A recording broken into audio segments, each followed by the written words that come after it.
mean, everything lab-based or practice-based, of course, is based in the molecules. So what, my big belief is, again, that you learn best through practice, and especially with smell, because, I'm sure this is not the first time you've heard this, but there's no RGB of scent. You know what I mean? Like, you have to know all the molecules in order to, it's like learning a language. If you don't have the words, you can't speak the language, Yeah. So a lot of the nose training stuff we do is really just sitting down with them, and smelling the materials and observing and talking about the materials. And we have a series called the materials series, where basically over the course of a year, every week a group meets and goes through, I think it's like 150 most important materials in perfumery, and just sits there and smells and observes and talks, which is a really important way of learning these materials. Without that, you'll never learn them.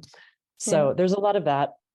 And then more technical perfumery type stuff, like how to learn how to make accords. If you want to have a rose smell, but you don't have rose, you can recreate that with synthetics and naturals.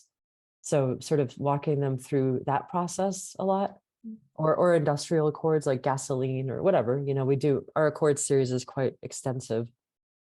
And then what else do we do?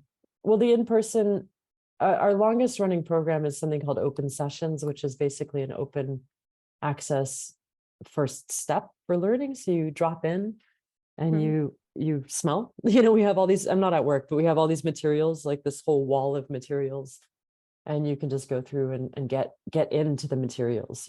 So that's sort of the most accessible program we have. That's really just, it's the one we started almost immediately when I started the nonprofit, like just super low key, low impact, low stress, just get in there and start smelling. And so we really try to get people to smell as much as possible. And materials specifically, we try to teach people the materials.